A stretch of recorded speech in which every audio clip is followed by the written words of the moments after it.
Story 1. That house. First of all, I want to stress the fact that this is a real happening. This is not some story written to get what I write onto a public medium. I am only doing this because I think the story needs to be told. The events that I am about to describe took place by the account of my brother-in-law. All I have is his story and the fear on his face when he entered my house that afternoon in the fall of 2007. The story is as follows. My sister, along with her new husband and child, had just moved into a house about a half a mile down the road from my own. A month had passed, and from what they had told me, they were settling in Nestle.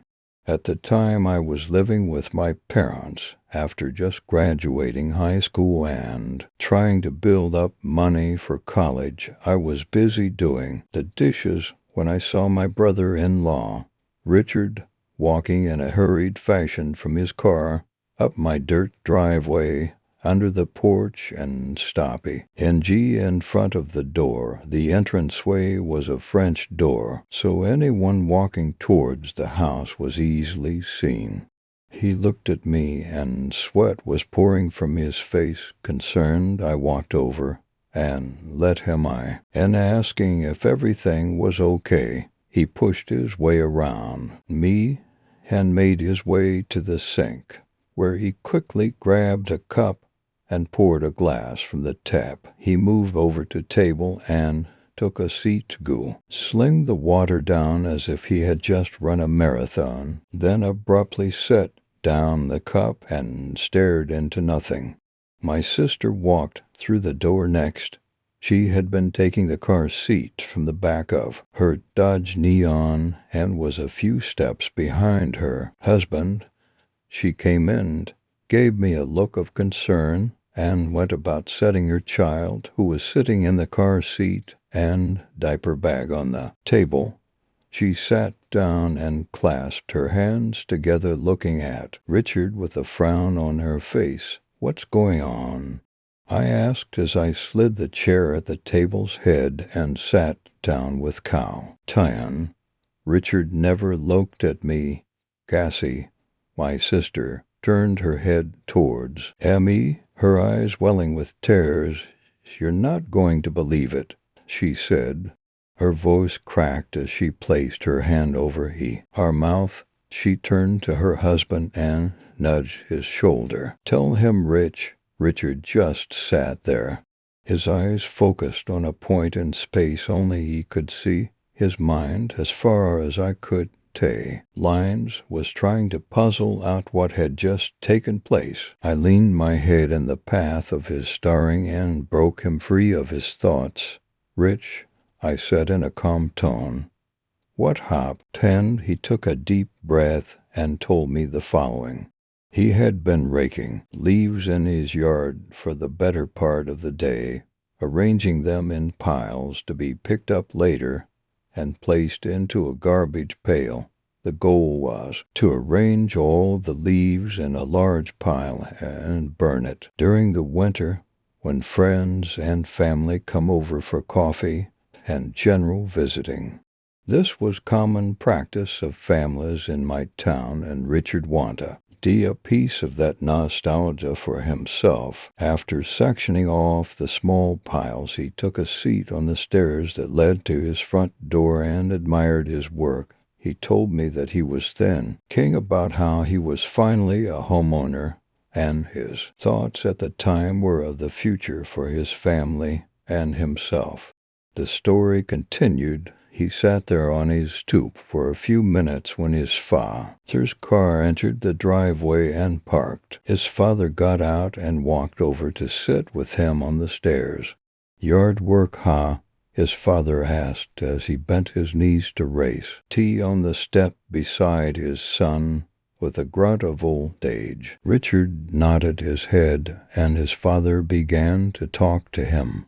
He spoke about how difficult it was to raise a family and how, if he could do tea over again, he would have washed his hands of the whole ordeal entirely. and lived his life alone. He said to Richard that it would be better to live alone. Richard grew uncomfortable and began to tell his father about how he was happy and wouldn't have it any other way, that he loved his wife and daughter, and how they were the best thing to ever happen to him. His father smirked, patted him on the shoulder, and with a low tone in his voice stated, "You keep them safe, you never know what could happen."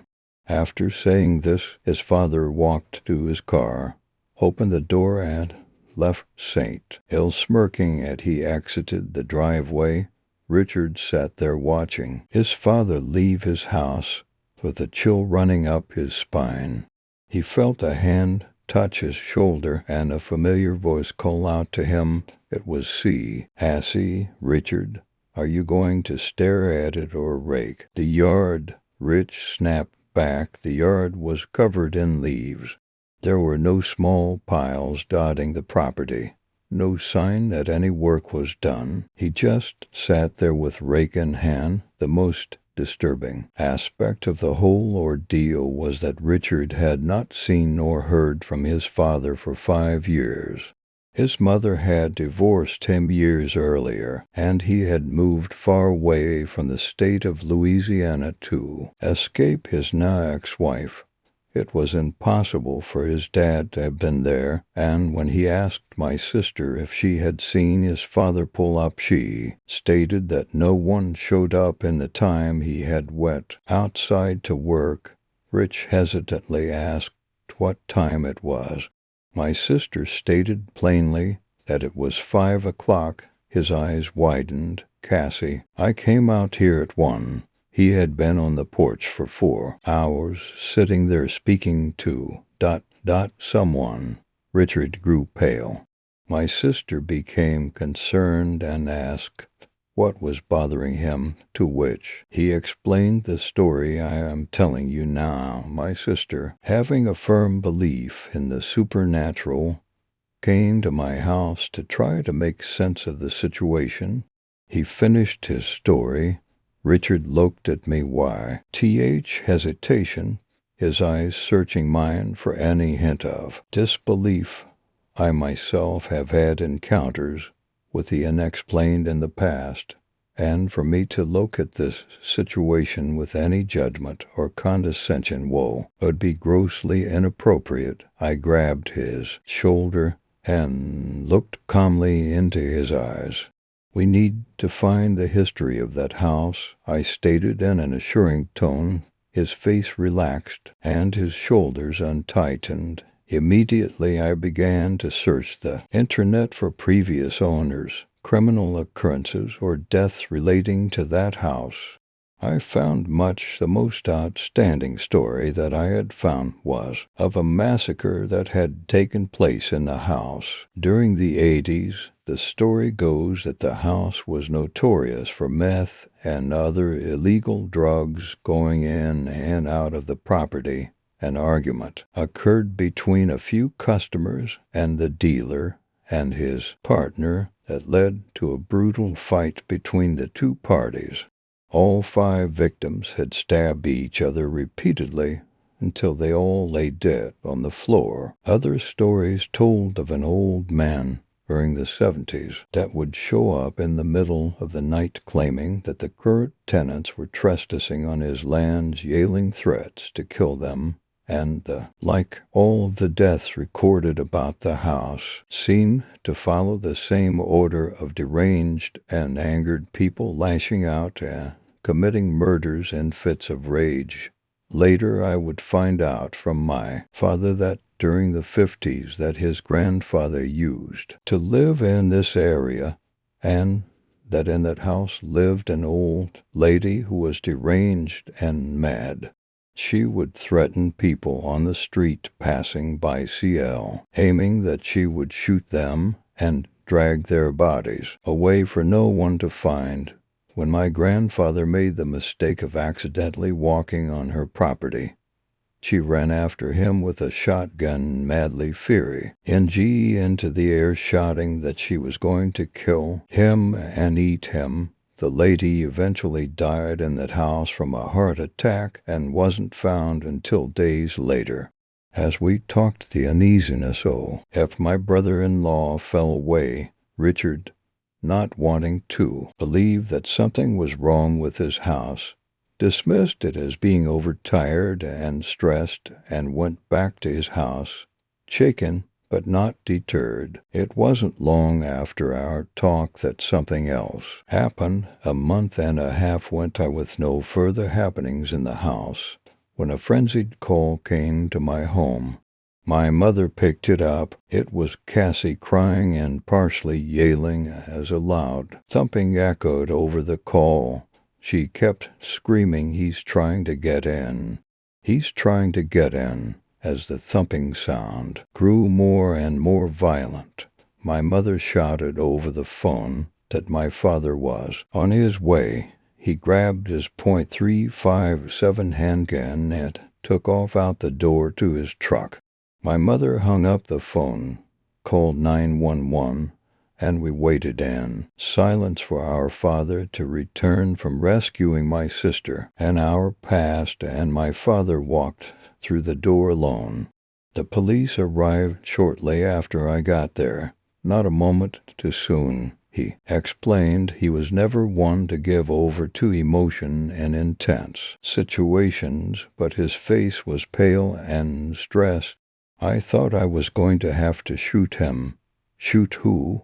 My mother asked. The man who was trying to break into Cassie's house. That's who. He shakily placed the gun on the counter and wiped the sweat from his brow.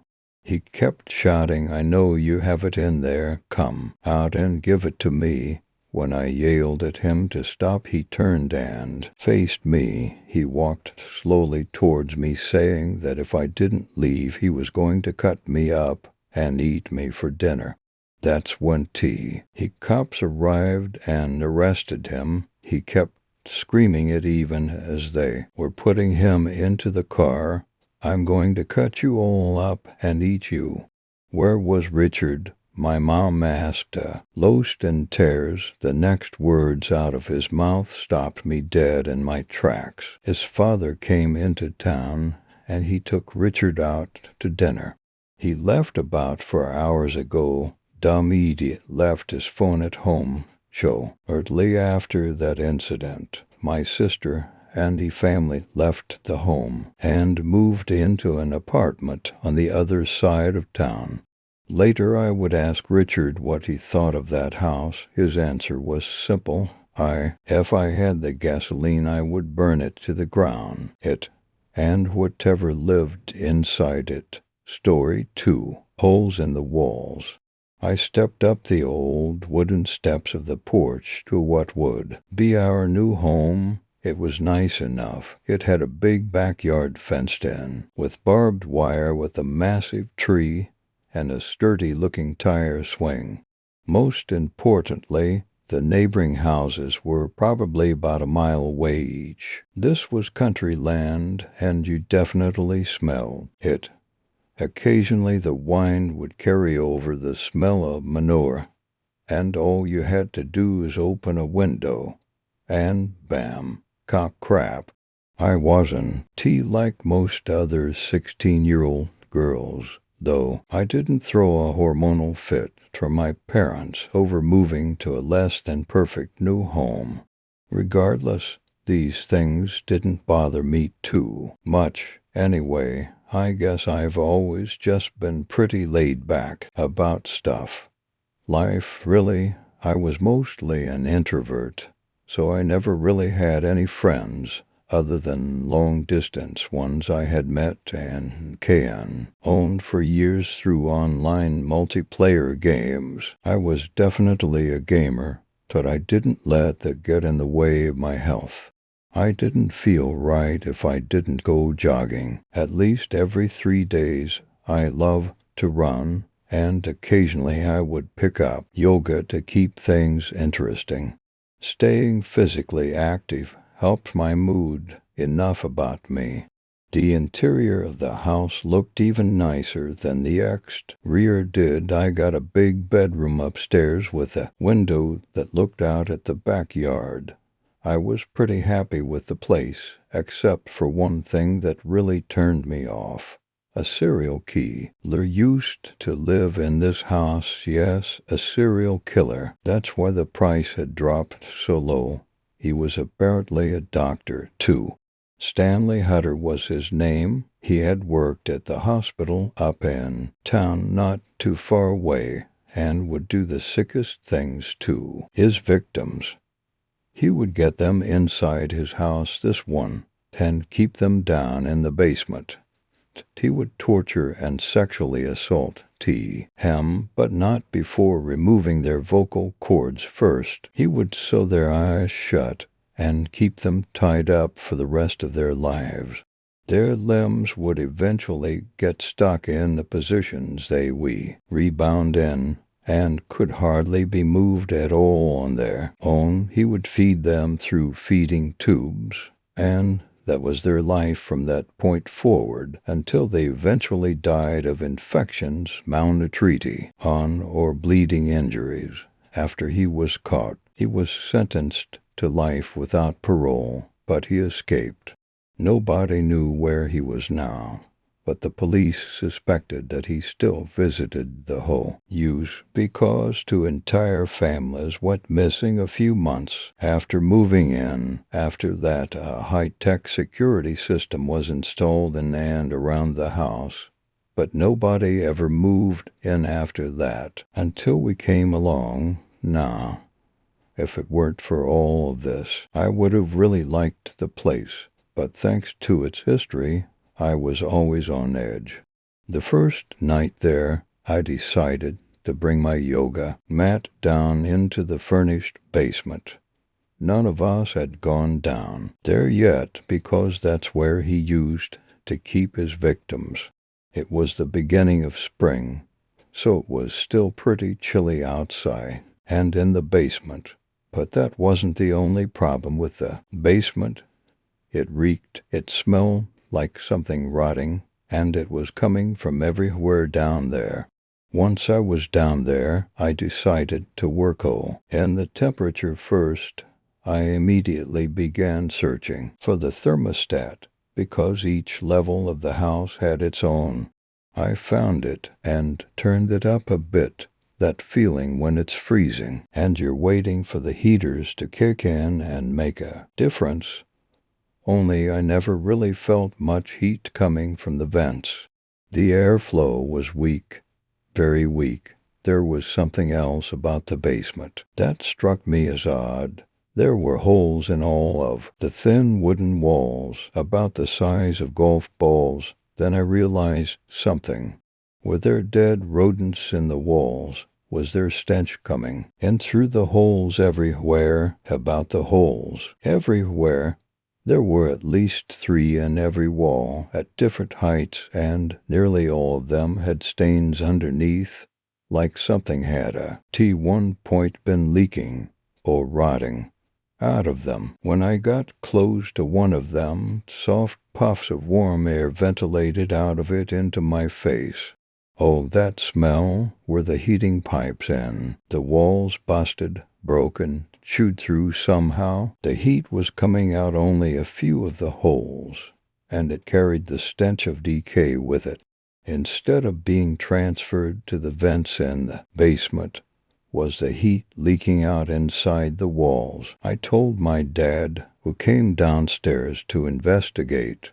Except for me, none of my family had been down there. I've always been the more confrontational, do what I want type of person, so the house's history, although it deeply disturbed me, wasn't going to bring down what I needed to do for my own health and self-esteem. Despite my strong-willed behavior for things I wanted to do to be happy, I was bullied a lot in school and had always had self-esteem issues.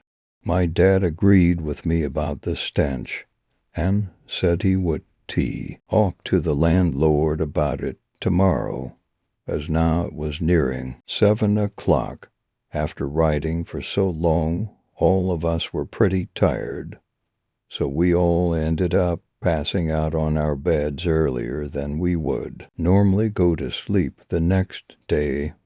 Pretty smoothly. The movers came with the rest of our things the first night. We could only bring what would fit on the trailer, and after a long, laborious day of unpacking and setting things up, we finally settled into our new house. My dad had indeed contacted the landlord about the problem in the basement, but he wouldn't be able to come by until tomorrow. Go figure. This frustrated my dad as well as me, but nothing could be done about it. He simply had to wait. That night I decided to actually do some yoga, which I was still fairly new to, in the basement, and just tough out the smell. It was quiet down there that night, quiet and cold. I rolled out my yoga mat in the middle of the biggest part of the basement, got a cushion on top of it, and started doing my stretches. It was cold down there, but I was having a hard time focusing because I kept getting the feeling that I was being watched. The thought popped in to my head at once. Is that sick freak living in the walls watching me through these holes? The thought made me feel even colder, but I pushed it out of my mind. That was ridiculous. That kind of stuff only happens in movies and scary stories. I turned the thermostat up higher. Like before, only a few of the holes were ventilating heat, and the actual vents were doing a sorry job. I made my way back to my yoga mat. Then I saw part of the wall on the other side of the basement start to wiggle, and to my horror, it slowly hinged open. Creaking softly, it was a hidden door, and into the basement out of the walls stepped a tall man in bloody scrubs, looking at me, smiling with big, crazed eyes. He was holding a scalpel. I screamed, backing against the wall behind me, feeling the warm, stinky heat venting out against the back of my neck. The man rushed over and grabbed me, throwing me down to the floor and getting on top of me. He pressed his hand down over my mouth and held the scalpel to my throat, lowering his weight down on top of me. "Be a good girl," he whispered. Without warning, my dad flung open the door to the basement. Running down the stairs, "Morgan," he shouted. "Dad, help me." I screamed, muffled under the man's hand, but as loudly as I possibly could. The man, whom I knew beyond a shadow of a doubt at this point was Stanley Hutter, jumped up off of me and lunged at my dad with the scalpel. My dad managed to dodge it, making it graze his forearm instead of sticking into his chest. And the next thing I know, the two of them are scuffling on the floor. I did the one thing I could. When I saw my chance, I ran up and kicked Stanley in the side of the head with my toes upward as hard as I could, knocking him to the floor next to my dad. The scalpel fell from his hand, and at that point I couldn't stop myself. I ran over and grabbed it, held it over my head with the shawl, end down, and stabbed it deep into Stanley's throat. "Die, you bastard," I heard myself scream. The police got there surprisingly quickly, but of course Stanley was dead. I never got in any kind of trouble for killing him. After all, he was a wanted serial killer and had attacked my dad and me. He no doubt would have tried to go after the rest of my family, too. That was the end of Stanley Hutter. However, his secret residence wasn't the only chilling revelation When the police entered the area Stanley had emerged from, they found themselves venturing through spaces that had been regularly used for tea, gravel inside the walls, and eventually came across a dead body. But that wasn't all. A team came in and started tearing down all the thin, wooden, hole-ridden boards that made up the walls, and what I saw inside was burned into my mind forever. Bodies. They had all been tightly bound to wooden posts, with their eyelids sewn shut and their vocal cords removed, every single one. He of those holes was lined up with the mouth of an emaciated person with brown, decaying teeth. The pipes were indeed cut in certain places. To make room for some of the victims, the walls were pre-set tightly up against the bodies, so when they were torn down, most of the skin on their open lips was ripped off, as it had attached itself to the interior surface of the Washington LLs after being pressed against them for so long. Those holes were breathing and feeding holes. That's how Stanley fed them through their tubes. Being a doctor, he had operated on each one, extending their urethras and rectums with rubber tubes that merged into the house's main sewage line. Many of them had died from infections in those areas. The bodies blocked most of the heat from getting to the actual vents, not to mention the cutting of the pipes. But none of that heat should have been leaking out through the holes, because there simply wasn't enough room in front of the victims' mouths. A total of 12 emaciated bodies with reeking, rotting teeth and limbs were found inside those walls. 4 of them were still alive and breathing. Story 3, the first day of school. My father is a construction manager, and because of his career, we have to move around the country every few years. In my 15 years, I have lived in 6 different states: New Mexico, Illinois, Minnesota, Colorado, Louisiana, and now Kansas. This past summer, my father was hired to work on a project near Wichita, Kansas. We moved to a small town named Whitewater that's just about a half-hour drive from the city. It's a quiet, secluded place with nice people, but it's close enough to Wichita that my dad doesn't get stuck in a ton of traffic every day. Anyway, this meant that I had to go to a brand new school where I knew nobody. I understand how it could be a rough experience for some kids, but I'm so used to it that it doesn't really seem to faze them. I'm a sophomore now, and I have only got 3 years to go until college. This will probably be the last time I switch schools. Luckily, there aren't exactly a ton of kids that go to Whitewater High. It's not a very highly populated town, and everyone is pretty close with how friendly everyone is here.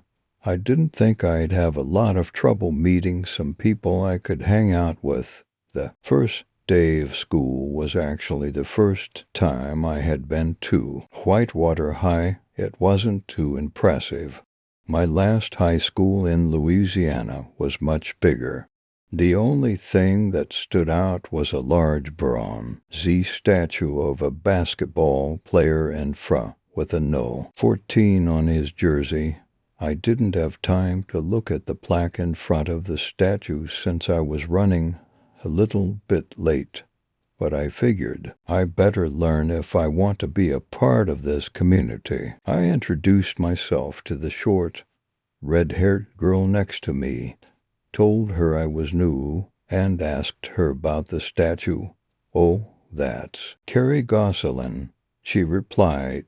"He's the best athlete to ever come out of Whitewater, that's for sure." "Cool. Thanks," I interrupted, stressed out about getting to class in time. "Nice to meet you As I walked in, I noticed a red and yellow banner hanging over the entrance. Welcome to Whitewater High, home of the Comets, 2001 state basketball champions. Wow, this town won a state championship. Hardly anyone lives here. That Kerry guy must have been amazing, I wondered. On the wall next to the office was a huge picture of the 2001 team. I noticed Kerry and his No. 14 jersey right away. A gumpy-looking kid, pale as could be, and with some visibly crooked teeth, but quite a bit taller than most of the other players. After putting my backpack in my locker and grabbing some books for math, my first class, I realized I had more than enough time. Until class started, the clock in my mom's car must have been running fast. I decided to check out the school a little bit, and I ended up in the gym. A couple of men that seemed to be in their mid-30s were shooting basketballs. One of them ran over to grab a drink, and to my amazement, it was Kerry. He looked exactly the same as he did in the picture, and even the statue, albeit a little older. Whoever was hired to make that statue must have been pretty damn good, I thought. He was extremely tall. I realized that. I only came up to his shoulder, and I'm not short by any means. What's up? He said with that same crook-tooth smile.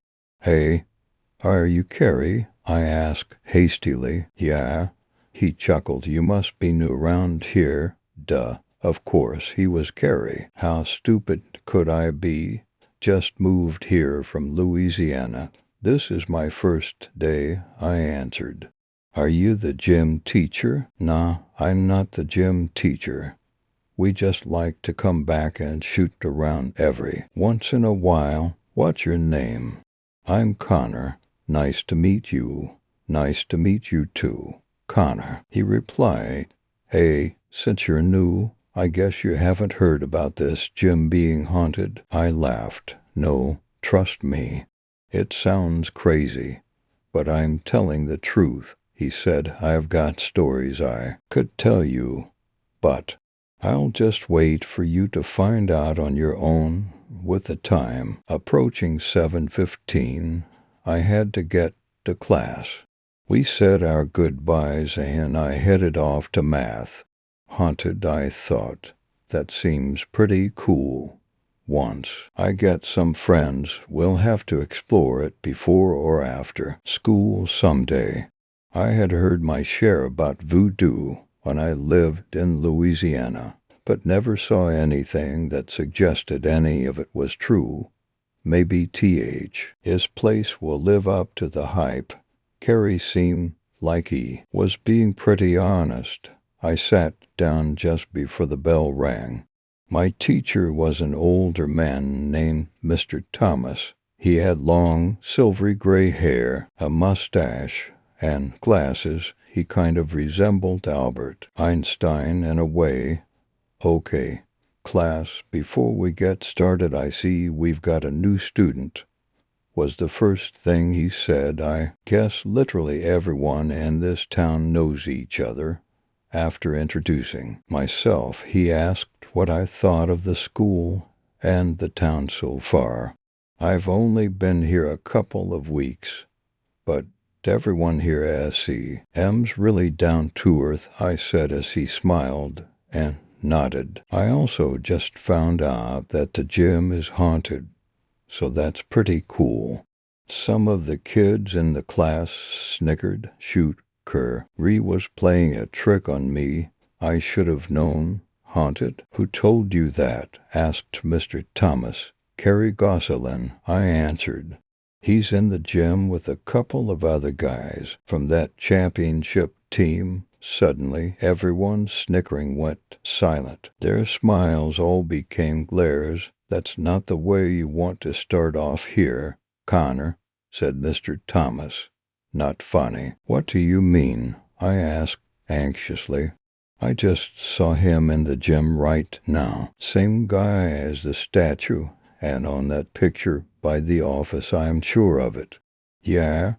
Did you read what it said on the statue or the picture? He snapped.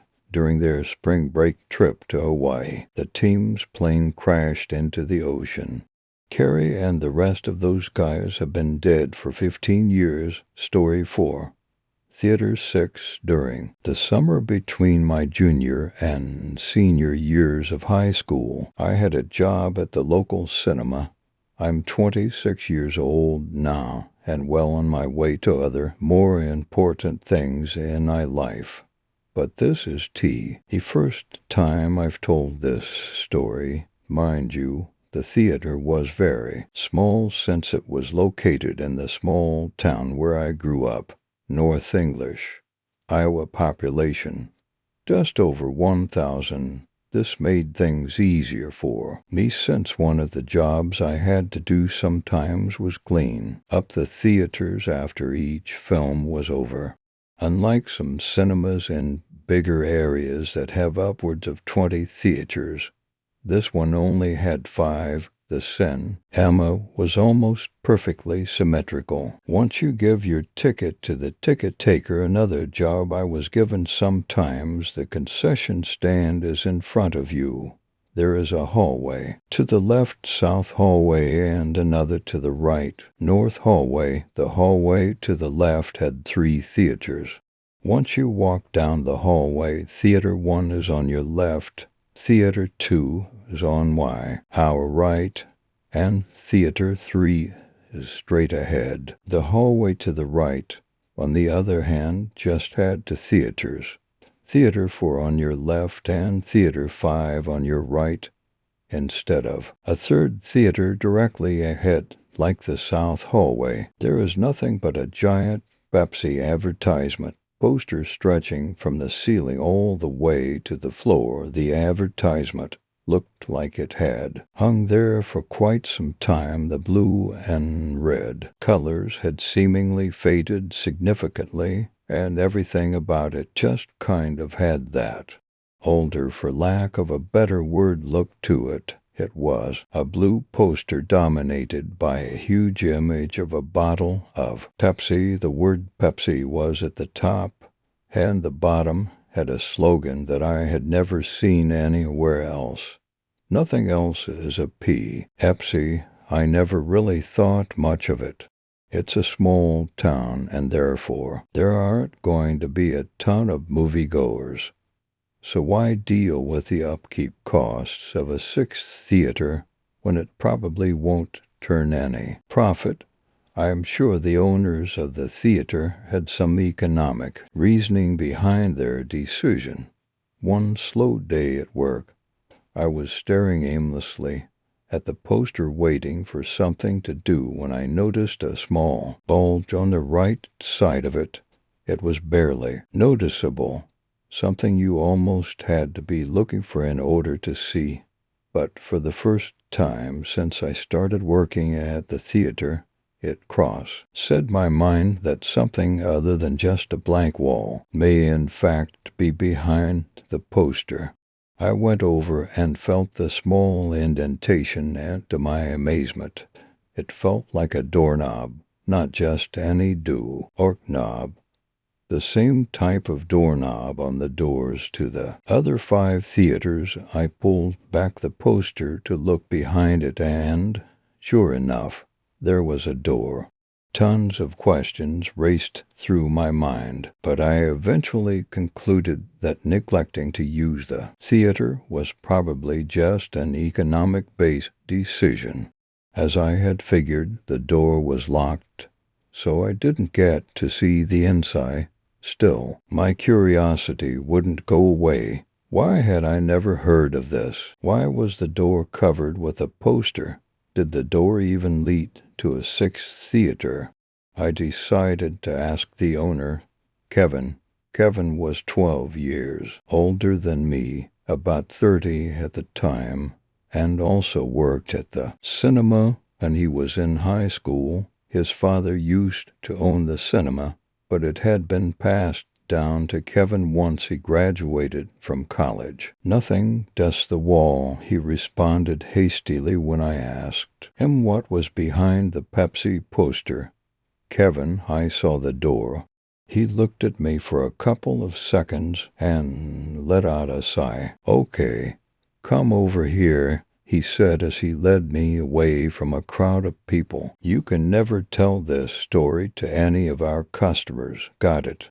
Yeah, sure, just tell me what happened, I said anxiously. He proceeded to tell me of one particular night the weekend after Thanksgiving when he was a senior in high school.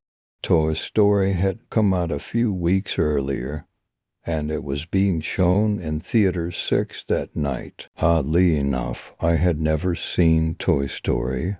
I was 5, almost 6, when it came out, and I'm pretty sure I'm the only person from my generation who never went to go see it. I was supposed to go one night with a group of friends from kindergarten and their parents, but I was sick with the flu and my parents wouldn't let me go.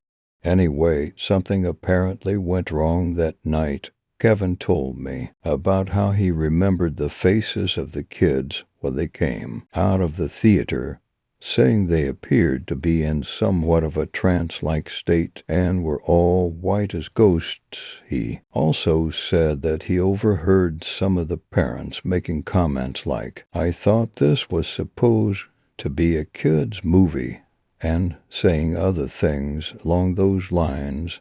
It was the last showing of the night in Theater 6, and good thing it was. Some of the kids and parents had torn all the cotton out of some of the seats and thrown things at the screen, damaging it. They closed the theater for the next few days, since there were a lot of repairs to be done for it to be suitable for another showing any time soon. However, they never got around to fixing it and decided to shut down the theater for good, given what age happened in North English soon after. Over the next couple of weeks, Kevin told me there was a rash of child disappearances throughout the area. Their names and pictures were in the paper, and I just about lost my lunch when I saw who they were, explained Kevin. I recognized pretty much every kid's face. He said they were the ones to come out of the theater that night. According to Kevin, none of the kids were ever found, dead or alive. Nice story, bro, I chuckled. Now tell me what really happened. Don't believe me. I don't blame you, said Kevin, but come take a look at this. He proceeded to take me to his office and pull up a web page on his computer. He showed me a picture of a young blonde girl with dark brown eyes, about upper elementary age. Under the picture, the page read, Karen Wilson Dobb, August 11th, 1985, hometown, North English, Iowa, last seen November 29th, 1995, status, still missing. This is a database I found online that tracks missing kids. Kevin told me as he showed me how he filtered the results on the site. North English for the town, 1995 for the year. He clicked the next button to reveal a picture of another blonde-haired girl, this one a little bit younger. Leah Hollinger Dobb, February 1st, 1988, hometown, North English, Iowa, last seen November 29th, 1995, status, still missing. When Kevin clicked the next button again, I froze. This face I recognized. Kyle Sheely Dobb, March 18th, 1990, hometown, North English, Iowa, last seen November 30th, 1995, status, still missing. Kyle was one of the friends I was planning on seeing Toy Story with. My parents told me He had to move schools, and as a kindergartner at the time, I never second-guessed anything they said. Then my stomach drive hopped. It finally hit me. Jeff, Justin, and Aaron, the other 3 kids who went to see Toy Story that night, had also moved away. As Kevin scrolled through the other missing kids, 12 in total. There they were. Jeffrey Bates Dobb, October 5th, 1989, hometown, North English, Iowa. Last seen December 2nd, 1995. Status: still missing Justin Weber Dobb, June 13, 1990, hometown, North English, Iowa. Last seen December 7th, 1995. Status: still missing Aaron McPhee Dobb, April 3rd, 1990, hometown, North English, Iowa. Last seen December 8th, 1995. Status: still missing. Panic set in. Everything inside me felt cold. The hairs on the back of my neck stood up, and I ran to the bathroom certain that I was about to get sick. I ended up being able to calm myself down, but I didn't sleep much the next few nights. About a week later, I still couldn't get it out of my mind. It was a busy night at work, as it was the opening weekend for the 5th Harry Potter movie, and I decided that I was going to do it. I was going to enter Theater 6. They had a few extra workers, staff, to clean up the theater after the last Harry Potter showing was over. Boo. About 5 minutes into the cleanup, I told them to all go home and that I'd take care of the rest. They all thanked me, packed up, and went home for the night. Maya and I. Tea, however, was just beginning once I finished cleaning up. Theater 2, where Harry Potter was being shown, I headed over toward the north hallway and stared down the Pepsi poster. After checking to make sure nobody else was in sight, I reached into my pocket to grab the paperclip I brought to pick the lock. Picking locks wasn't anything new to me. When you grow up in a small town like North English, you and your buddies are always looking to something to do, and, well, I guess that's a story for a different time.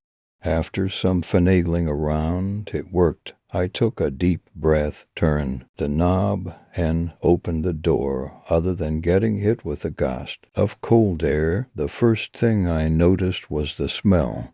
Instead of smelling like a weird mixture of popcorn and lemon-scented cleaner like the other theaters, this one had, as you would expect, a damp, musty smell.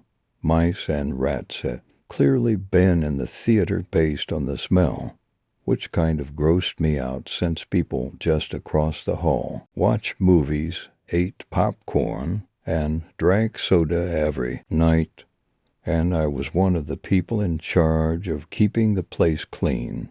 I turned on my flashlight and, sure enough, the theater was a mess. The screen was still cracked from having assorted objects thrown at it that night, just like Kevin had told me.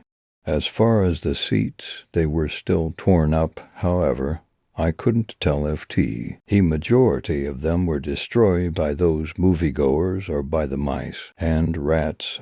I still had goosebumps and was a little freaked out, but after some inspection of the theater, I didn't find anything overly terrifying. I decided to walk up to the top of the steps and check out the control booth.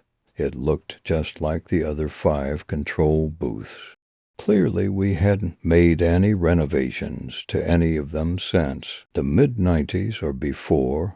I always thought the technology seemed a little outdated in the theater, and this pretty much confirmed it. After looking around the cobweb-riddled sound and light controls, I noticed 2 to my horror, a roll of film labeled Toy Story, another roll of film, this one unmarked, was on the reel. Story 5. This is an apology. The following manuscript, along with wove videotapes of security camera footage, was found in the 4th floor of an MP office building next to what remains of a mangled, once locked, metal door.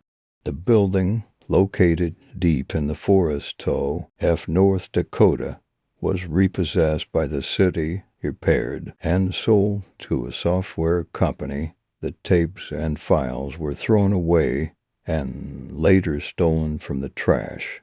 Their current location remains unknown. What follows is a letter written by Dr. Richard Banks, who has been missing for over 2 years. This is an apology. I've gotten 3 people killed already, and I'm certain that more will follow.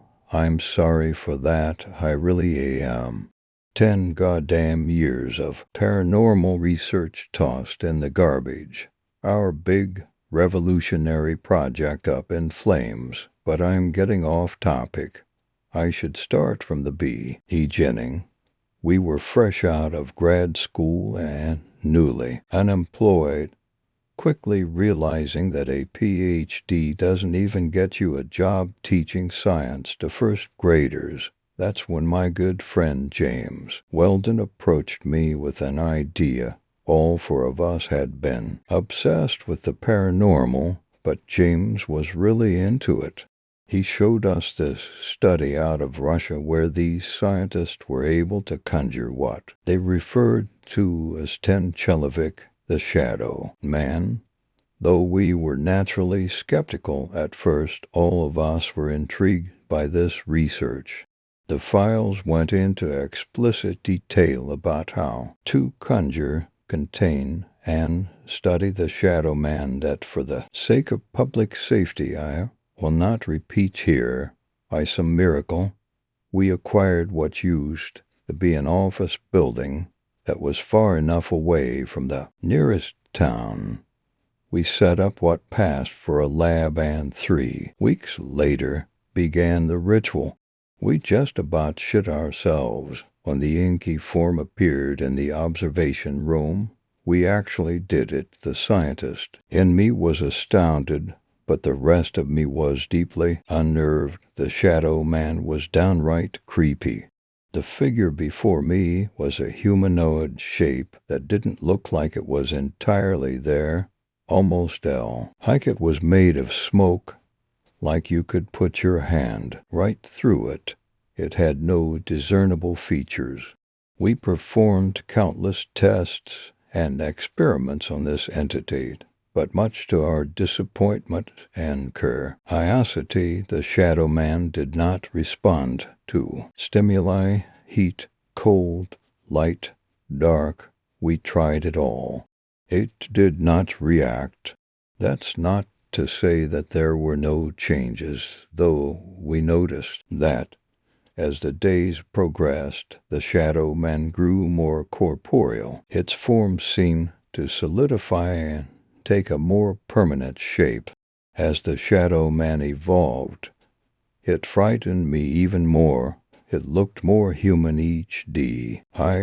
James thought that the shadow man was copying us. While it did appear very human-like, it couldn't get it just right. The shadow man's limbs were jagged, like they had been badly broken in several places and had not set properly. Jane Addams, behavioral psychologist and member of our team, had already begun writing a paper on the shadow man. We told her that absolutely no one would believe a word of it, that it might even ruin her career, but she didn't care. I guess we were all too blinded by how strange this situation was to think rationally. A couple days later, I was in the observation room by myself. I had stayed late that night, promising to close up when I left. I think the shadow man knew that I was alone. It approached the glass wall separating us and pressed its bony, mangled fingers against it. The lights went out. The power was still on, as the computers were still running, but the lights turned off and would not come back on no mat. What I'd try, though it sounded ridiculous. I thought that the shadow man was smart. No, it was impossible to see the creature in the darkness, and I think that's what it wanted. When I was turned around messing with the fuse box, the shadow man began to throw itself against the glass wall. Violently, these bangs rang out into the dark room, reverberating off of the walls and through the air. I ran out of the building and didn't come back until noon the next day, when I was sure the sun would be at its brightest. Aside from that night, the Shadow Man experiment was going pretty well until James called us into the lab at 3 in the morning. He took me aside, leaving the others in the observation room. James was freaking out as he threw a stack of papers on the table before us. We fucked up. I picked up a few pages and thumbed through them, but I soon realized that, as they were all in Russian, I didn't understand a word of it. I asked him Hat was wrong and what all of these papers were. He told me that they were new publications from the scientists in Russia, the ones studying the Shadow Man. They're all dead now. The whole town just fucking vanished. He went on about how after 2 weeks of their experiment, just a few days longer than our own experiment has lasted, they started noticing changes in the Shadow Man. It was becoming malevolent. Then it disappeared. James explained that the papers in my hand were the last publications the scientists released about the Shadow Man, saying that on several occasions the creature tried to harm the scientists. The physical attacks started small, with the Shadow Man clawing and scratching the research team, but quickly escalated into life-threatening incidents, even putting one of the scientists in the hospital. As if this wasn't scary enough, James continued, telling me that the Shadow Man got out of the Russian lab, which was certainly much better equipped than ours was. He riffled through the scattered pieces of paper on the table before pulling out an article from a Russian newspaper about 6 scientists found dead in an empty laboratory. They were ripped apart, an animal attack, the police officers believed. Now look at this. James handed me another article.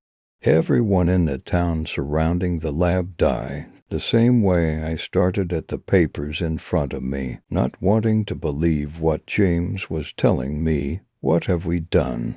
Maybe we should have waited for the results of the Russian experiment before trying to replicate it. I knew that we had to leave. I planned on staying with family living to states away, but James said that we had to kill the Shadow Man. Reluctantly, I agreed, knowing, that I wouldn't feel right about letting everyone in the city die. But I made James promise that if we couldn't kill this thing in 2 days, we would leave. He agreed, and with some persuasion, the others did too. Nothing could kill the Shadow Man, not guns, knives, poison. We even tried spraying it with Raid. We just made it angrier. All of us decided to leave the lab the next morning. We gathered all of our data on the Shadow Man and left it on the table, knowing that whenever the building was sold, someone would find it and maybe even believe it. Before we were able to leave, door to the observation room flew off its hinges, smacking against the wall and toppling onto the floor. We sprinted toward the exit, but only James and I made it out. The 2 of us stood outside. He listening to the screaming from in the building. Abruptly it ended, and James and I took off, not wanting to wait for the shadow man to come for us. We came back 2 days later, and we found what was left of Jane smeared on the floor and walls. Lisa Altman, the fourth member of our team, tried to escape the observation room via a fifth-story window.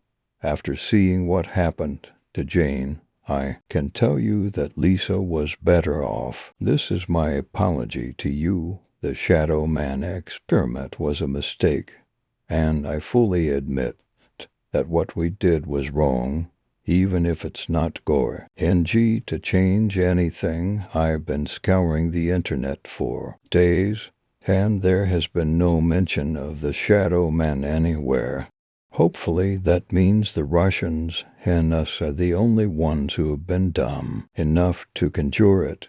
James stopped returning my calls. Yesterday, the Shadow Man caught up with him. I know that I'm as good as dead. I leave you with this. Ever since the beginning, the Shadow Man gave me a weird vibe. I was always frightened of it. Please follow your instincts and think twice before you get involved with things like this. If you do, just for a moment, consider the consequences. Regretfully, Richard Banks. The first tape is from a camera mounted on the wall of what is assumed to be the observation room Dr. Banks describes in his letter. For people look into a room behind a wall of glass. The footage is low quality, but 5 candles, 3 of which are unlit, surrounding scattered pieces of scrap metal, are visible in the room. In the middle of the room behind the glass wall, a figure appears. It is dark and inky and matches almost perfectly Dr. Banks' descriptions. The scientists are clearly excited as they begin to observe the entity, which remains completely still inside the observation room. All of them frantically scratch down notes and snap photos. The second tape, released from police custody after an investigation into the disappearances of the scientists, contains footage of what is believed to be the night the Shadow Man escaped. It appears to have been filmed by the same camera as the first tape. All for members of the research team are in the lab, cautiously watching the Shadow Man from behind the glass. The Shadow Man seems to disappear for a moment, and then launches itself at the thick metal door, ripping it off its hinges. The door lands on the laboratory floor 5 feet from the wall of the observation room. Richard Banks and James Weldon run out of the room. Lisa Altman forces open a window and quickly jumps out of it.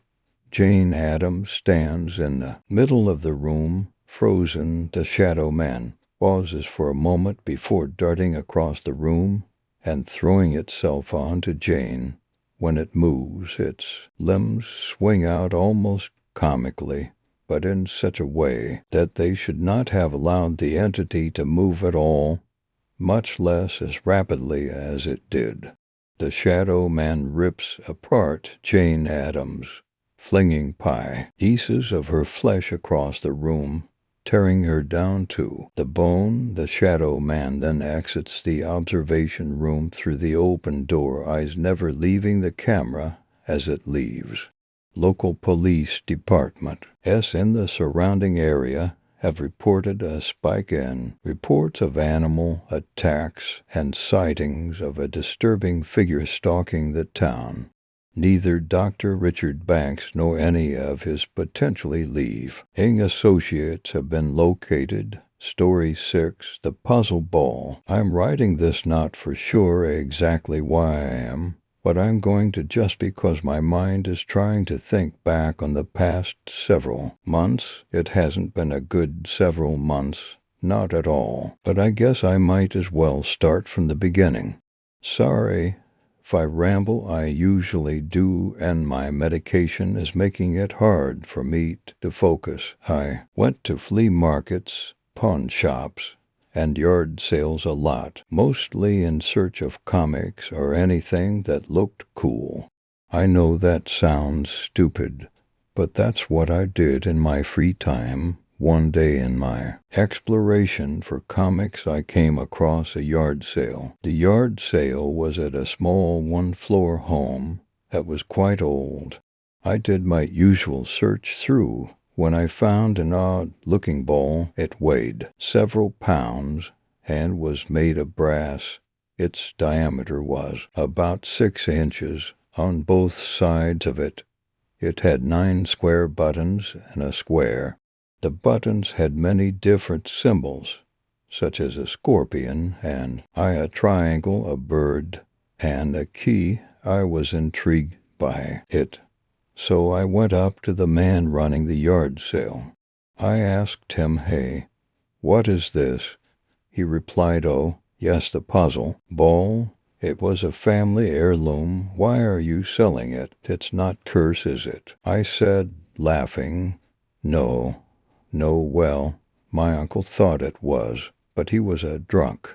I'm selling it because my business hasn't been doing good." "Oh, well, I'm sorry to hear about your business, but what does this puzzle ball do exactly?" "Well, it's a puzzle my grandfather had gotten from Egypt.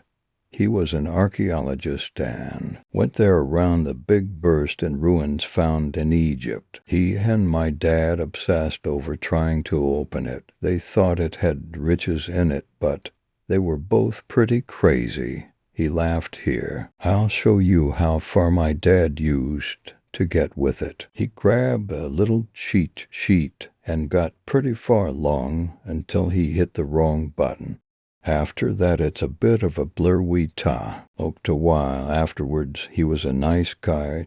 Can't remember his name, and the morphine isn't helping. I'll try to describe how it worked. You had to hit the buttons in a correct order to make a part of tea. He ball turned like a Rubik's Cube. It was split 3 times, so if you got a sequence right, you could rotate so that side would switch over to the other. It was extremely hard. The order was random with no basis, so after you followed the cheat sheet, you had to just guess, and if you messed up, it wouldn't move anymore until you move the pieces back to the correct position. The guy showed me it all and told me he was happy that not some of the trash around here wasn't buying his family's heirlooms. I was glad I could help him with some money to help his business. So for about a month, I think a month, I messed with the ball trying to figure it out. I would even say I became obsessed with figuring it out. It was affecting my sleep as I became obsessed with it. Several times I would try not to play, but I just could not stand the thought of not playing it. It was driving me mad. One time, the only one I remember very well of my late night playing of the puzzle. I had been playing for a very long time. I don't know how long, but long. I had this feeling that I was close, really close to getting the riches in there. Irony, I guess, but I felt it, that it was going to be something amazing. I knew that this was the last one. I knew. I don't know how, but I was 100% sure. Not knowing, I clicked the symbol. No luck. I reset it, angry, nearing tears. I got up and went towards the window. I was about to throw it out the window, but my arm buckled and the ball hit the hardwood with a large thud. It rolled the hardwood and stopped at the base of my chair. I didn't question it. I saw this as a chance to get the prize, whatever it was. The ball had forgiven me. I played again. until I got the feeling that I was on the last one again. This time I knew the answer, just like I knew this was the last one. The cross, it was the middle one on the final one. A small cross with a mark centered on it. It was a grave marker. I may have not known it then, but now I know. I clicked, and a sharp click sounded from it. The ball spit down the middle. Inside there was a small 3-inch box. I opened the box to find a small, dark black scorpion crawled out of the box. It had some symbols of sorts on its back. In a blind rage from there being no ultimate prize for all my hard work, I stepped on the little piece of shit. I got a feeling like the one you get after doing something stupid. While my brain was thinking about how it did not make any sense how that scorpion was alive, I was too tired and pissed off to care about logic. After about a day or two, I am not for sure, I came home to find another pure black scorpion crawling across my floor. I stepped on it, picked at you, tea with a Kleenex, and threw it in the trash. You would think this would have set off red flags, but no. I was too focused. I had just got my dream promotion. Everything was going really good, but as life has taught me, extreme highs come with extreme lows. For about a week, this time I'm for sure, I came home, would stop the little guys and move on. It hit me after the third day of smoshy NG them that I had an infestation. I called an exterminator, but it was bedbug season, and they were filled for another month. I wasn't too upset about it, but I was going to be soon. After a couple more days of smashing bugs, I started getting a really bad rash. It burned and itched. It was terrible. I always scratched at it non-stop. One time I scratched until before my skin became red. I went to see a doctor, but he couldn't find any reason for it. I even told him about the scorpions. While that did confuse him, he said, a scorpion sting wouldn't cause a rash like this. If it gets worse, just call. And that's what I did. I moved on. I smashed the scorpions when I woke up, when I came home, and when I went to bed. The rash slowly got worse, spreading from my arm all over my body. I went to the doctor again, and no results. Blood test, x-ray, and even a physical showed nothing. Squat. One morning, I woke up and my skin felt like it was crawling. Something under it. I went into a scratching frenzy. As I scratched, blood started forming on my arms. I had to stop it. I cleaned the wounds, put gauze on them, took some Tylenol, and went to work like normal. It was terrible painful. For a couple weeks after that I scratched and pain over the new symptom. I went to the doctor. Of course, there was nothing wrong with me. He asked me if I was on any drugs. I told him fuck no. I guess I did look kinda like a meth addict. They even gave me an MRI with no results, though they were nice enough to give some low pain relieving medicine. More and more fucking scorpions every day I had to smash. I started losing sleep. Hell, most nights I couldn't sleep. On the final day, or I thought it was going to be, the next day the exterminators were coming. I had had a pretty shitty day already, but those motherfuckers had to have the grand final of shitness. I opened my door, walked, and saw air pockets in the wallpaper. Great, I thought. I went over and hit one of the air pockets, but instead of no nose I heard a squish. I looked at a big cluster of the air pockets. The wallpaper started ripping and thousands of scorpions spilled out onto the floor. I ran right out of there, locked the door, and left a note for the exterminators. I called a friend and he said I could stay at his house until the exterminators cleared the house. I went to his house, took my series of pills, fell into his guest bedroom, and slept. My skin actually had stopped feeling so bad and I was actually getting some sleep until I woke you. I saw the alarm clock said 3:34. I don't know why, but that number was so clear to me. I felt a burst of pain. I looked at my swollen red arms. I saw some blood roll down my arm and hit the white bed sheet. A little pincer poked through my skin. Then another broke through, and another, and another. The scorpion crawled out of my skin painted with crimson. It was now a mix of crimson and black, which made the symbol on their backs more clear. A cross, then more pincers broke my skin. The scorpions crawling out, I started screaming for my friend. As they crawled, it was fuck. I can't describe it. It was torture. I just froze. I started trying to smack them, but tons of blood was rolling down my arm. I felt my skin breaking all over my body. The sheets were pure creme. Son, as soon as my friend burst through the door I passed out, I was told my friend had stopped me from bleeding to death. That my apartment had no scorpions in it or puzzle ball, that the man who sold me the ball had committed suicide. The doctors are still baffled about how the scorpions got in under my skin. But I don't give a fuck about any of that. The morphine has made not care about any of it. I don't know how long I have been in the hospital. I know that I just got my final skin graft a day or 2 or 3 days ago. I don't know why, but after writing, this I feel so much better.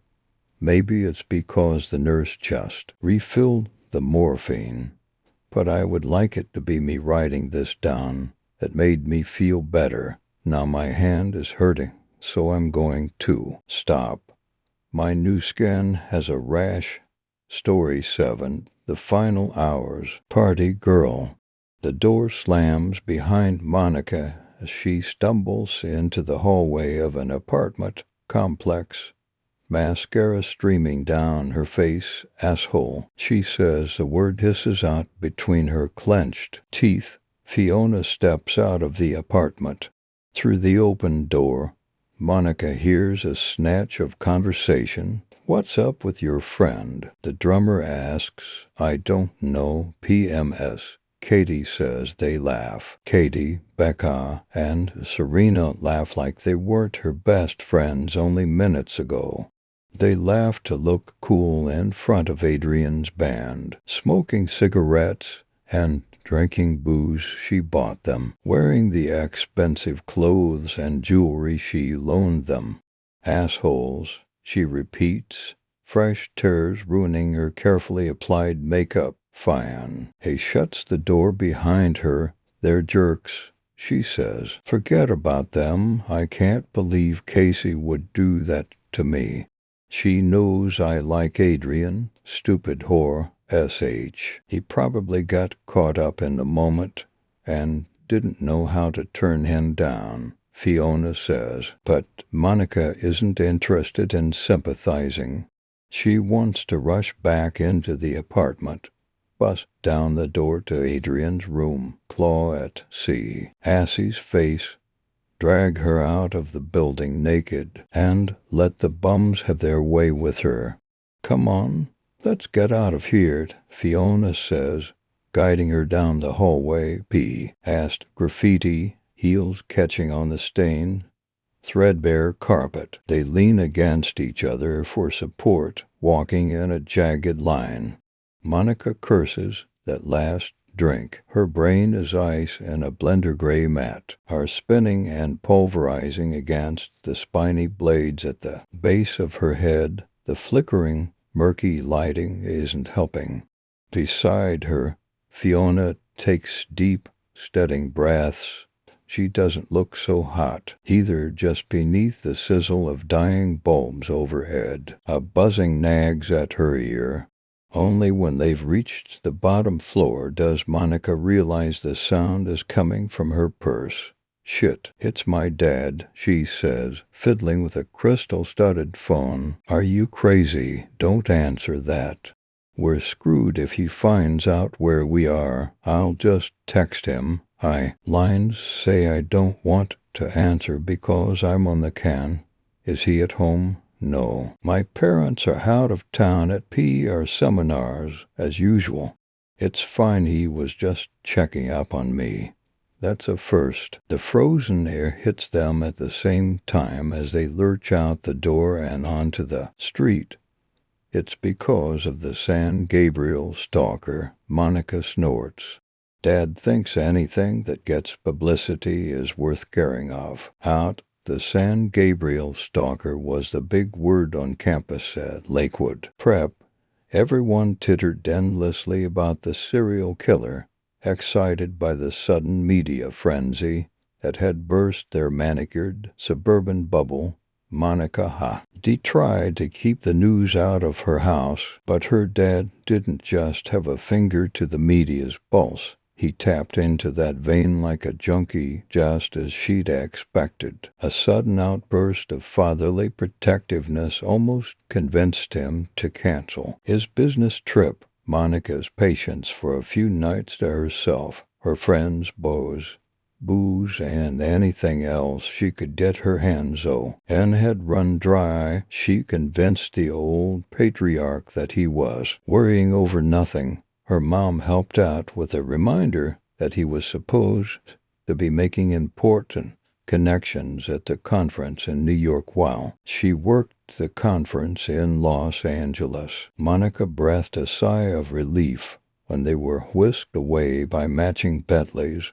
Costumed kid killers were the least of her concerns. She only had a couple of hours to get ready, and she still had to find an older man in desperate need of attention from a young girl. In other words, any old man to buy her anyway, the guy had only knocked off a handful of girls from the Christian Academy on San Gabriel. Nobody she or anyone in her circle knew.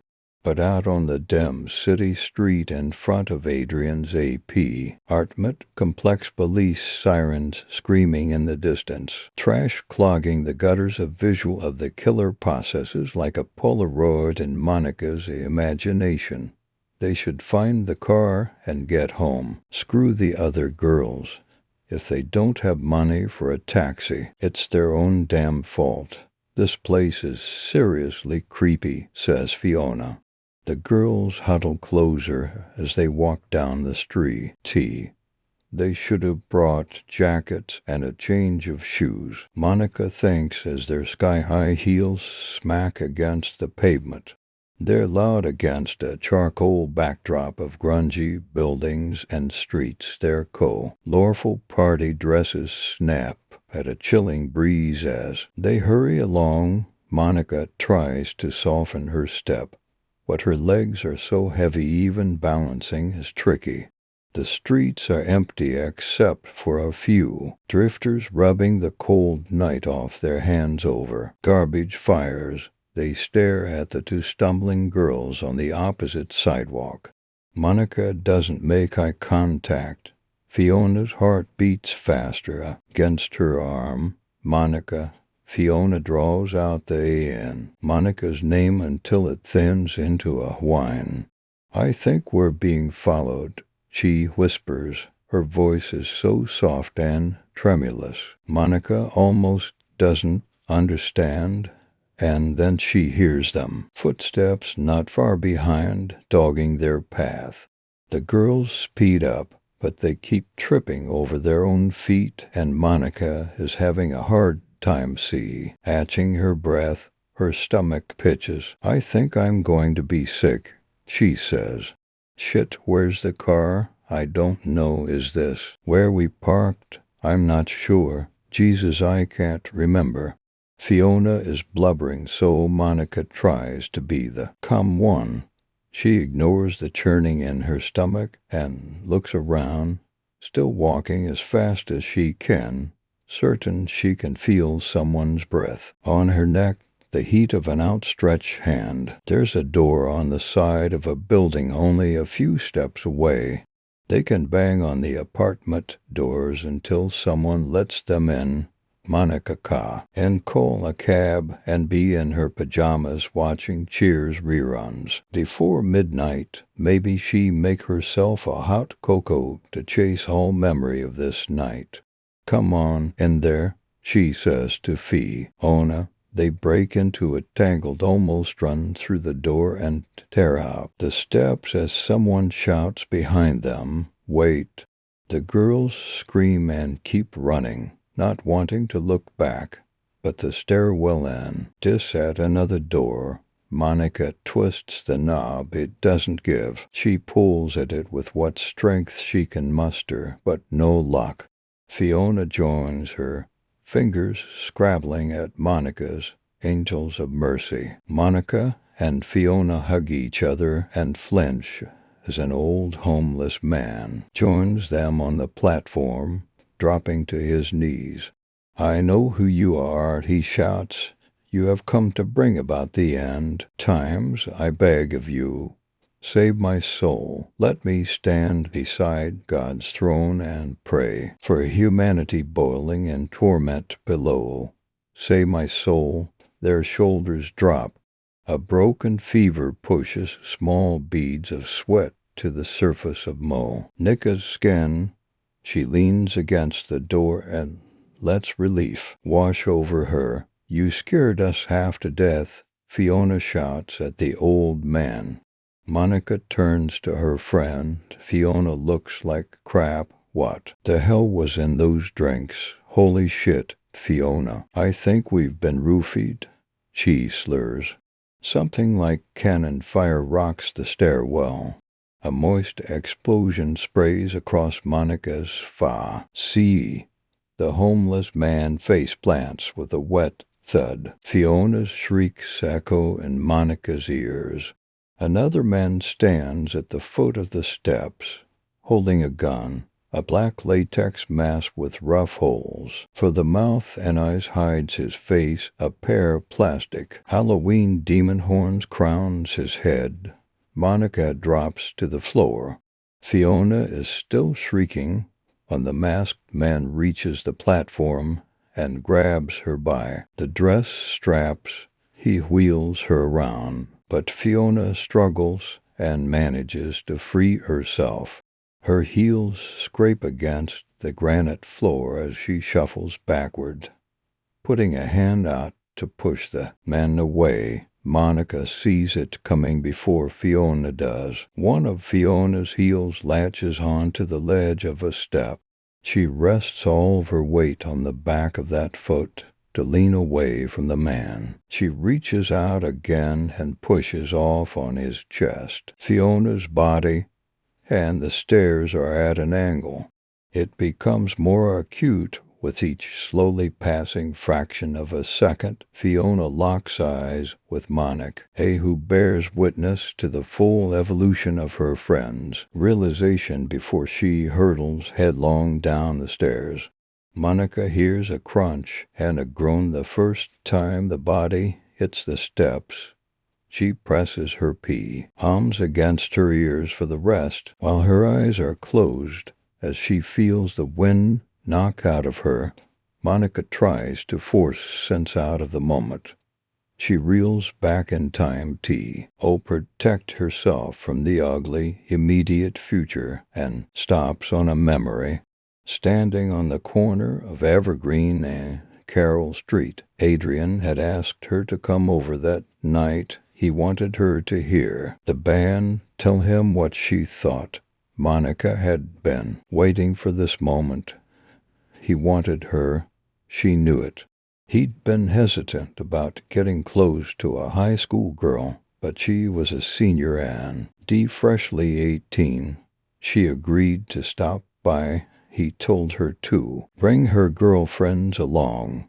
Monica walked home in a heat, fretting over what to wear, wondering how the night would go, imagining her first time. The other girls thought she was a pro, but she always chickened out at the last minute.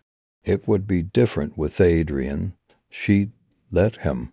Wandering down Evergreen, past San Gabriel, and flocks of girls with gold crosses hanging from their necks, Monica clutched her books to her chest and daydreamed. Monica looks up at the killer. He saw her then, mingling with the academy students, clutching her books like a naive schoolgirl. He thinks she's one of them. Wait, I'm not. A sharp, warm sensation floods Monica's chest. She gasps, surprised, but instead of air, she's taking in water. She coughs up. Monica's eyes bulge as she stares at the splattered blood. More sputters out of her throat as spasms rip through her rib cage. Her arms give out and she meets the free, zinc floor. Monica's head rolls to face the ceiling, to look up at the San Gabriel stalker, but she can only see dark shadow swimming above her head and pale light reflected off a blade raised high, like a sickle moon.